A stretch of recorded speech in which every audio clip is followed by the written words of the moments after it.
Hi folks, about 1:30, 10:26, Sunday, 51, 52 degrees, something like that.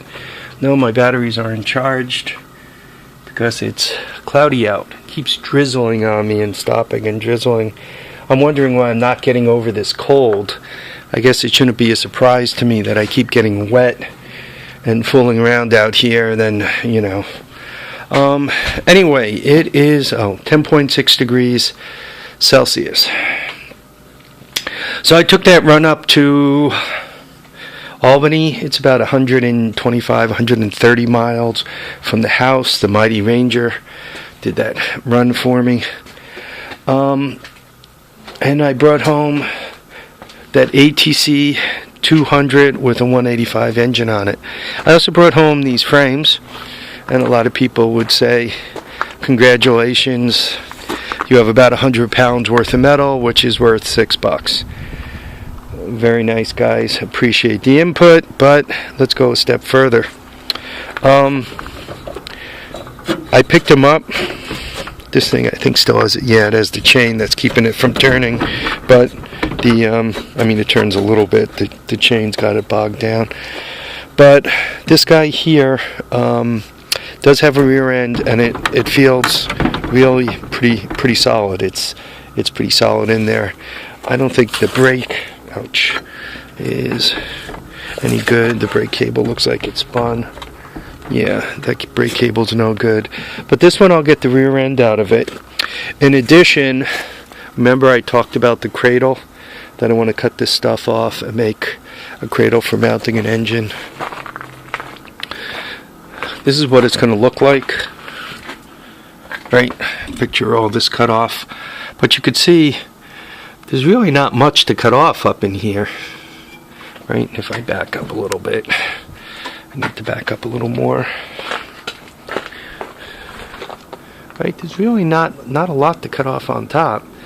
And the problem is, as you look at the dimension from down here to up here, you got quite a bit of space, right? You're looking at a good 2 foot. So as one is fabbing this onto something, and even if I start cutting this off, right, and go straight across here, right, I lose, 6 inches or so. There's really not a lot to be lost. It's still all of 18 inches tall, right? It's quite... Forget it, I guess the reason why I'm making this comment, for getting it under a golf cart seat or getting it under a mule seat, right, that Kawasaki mule out back, it's a tall engine, right? These guys are pretty tall. So that's why I make the comment. Anyway, so this is frame number 1. I don't know if it says what it's off of. No, it's got no... Oh wait, there it is. So, Honda ATC200, 1981. And it was built in 1280. So that's what this frame's off of. Generally speaking, these frames, where this comes down low, picture the carburetor, it makes it hard to do the air filter. You have to buy a little more expensive air filter with the right angle on it. This guy should have a sticker here, right? And it looks like it was scraped off. Sticker here, scraped off, I guess. Right? You can actually see some of the scrape marks here. So, I'm not sure what this is. Maybe this is the 185. The rear end has a little more play in it. If I was desperate, I would probably use that in something. It doesn't look like it's really enough play to throw the chain, right? But you would feel that. Yeah, if I were desperate, I'd pop that into something, an experimental bike perhaps. But hopefully these bolts come out. There are 4 of them.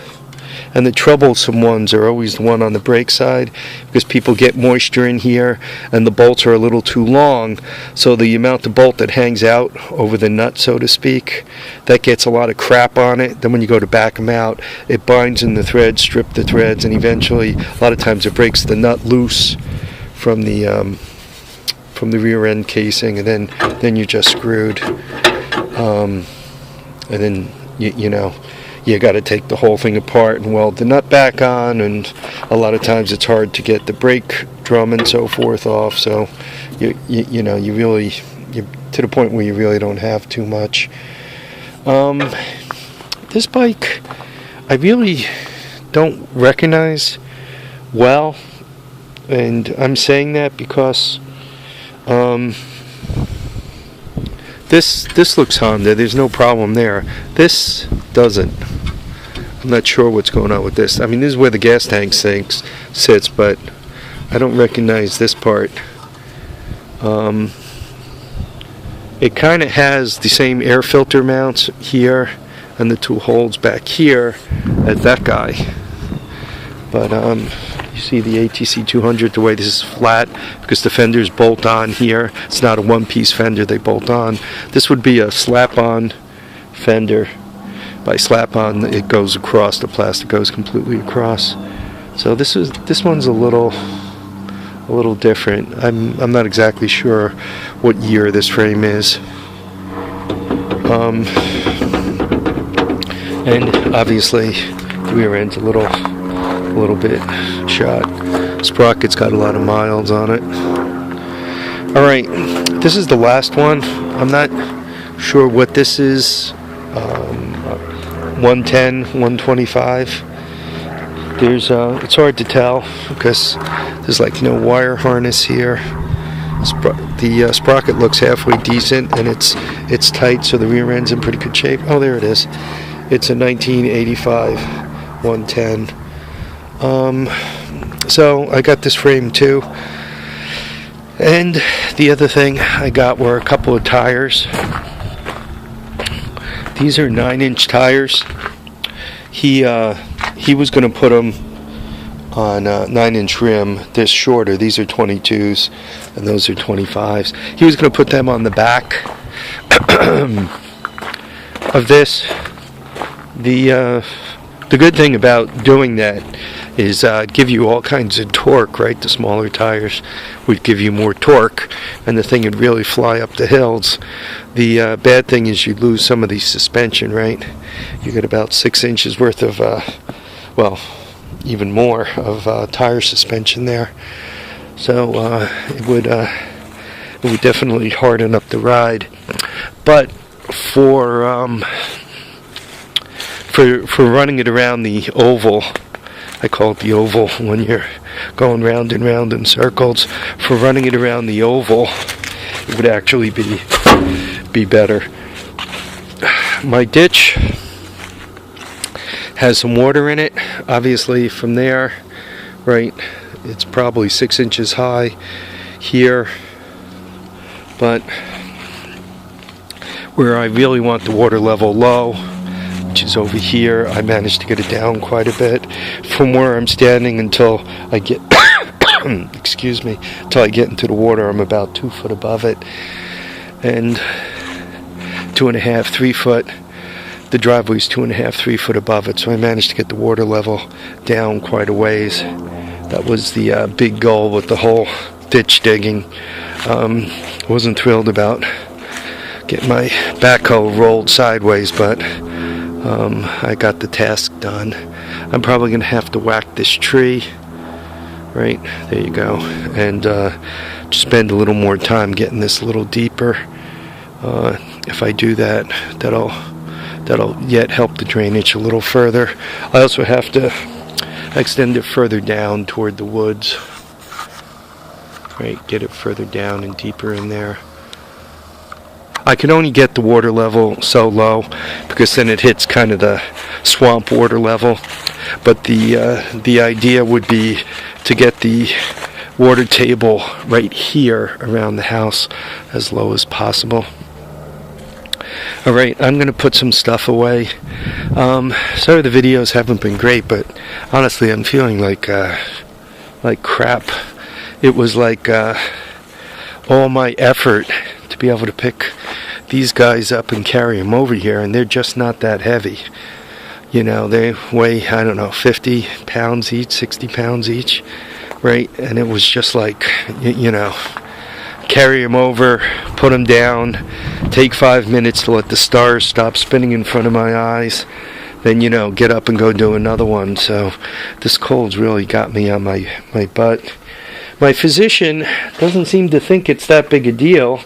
When she saw me, she's like, oh yeah, you'll get over it, no reason to give you antibiotics or anything.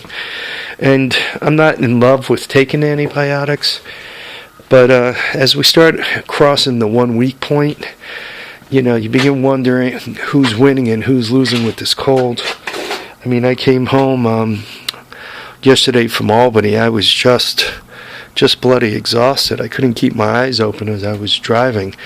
I ended up having to stop a couple of times and get out and walk around the truck, and, you know, tried some deep breathing, radio on, window open, all that stuff. I managed to get home. As soon as I got home, after the wife finished yelling at me about bringing home more crap, you know, I took a nap. But even with that, once I fell asleep, I couldn't wake up for love nor money, man. I was just down for the count. And then today, I went to bed last night, I don't know, about 11. And at 8 o'clock today, it was like trying to start a old cold diesel in the dead of winter. I just couldn't get myself moving again. So I might just call the doctor up. If I feel crappy tomorrow, I'm supposed to go for blood tests, just, you know, standard blood tests for cholesterol and crap. I think I might ask her to add the Lyme disease test to the battle, because I'm a little dogging it a little more than I should be dogging it here, you know. Or maybe I'm just getting freaking old. Who knows? Anyway, folks, thank you for watching and commenting and subscribing. Thanks all for the good wishes that you send me. Remember to live, love, and have a great time. Keep your feet down, keep your head up, and enjoy all your days. Remember, you're supposed to be having fun. Even if you don't feel well, go out and play with something. It'll help you feel better. Or at least when you go to sleep, you'll be a little more tired and you'll sleep better. All right, folks, thanks. Take care. Bye now.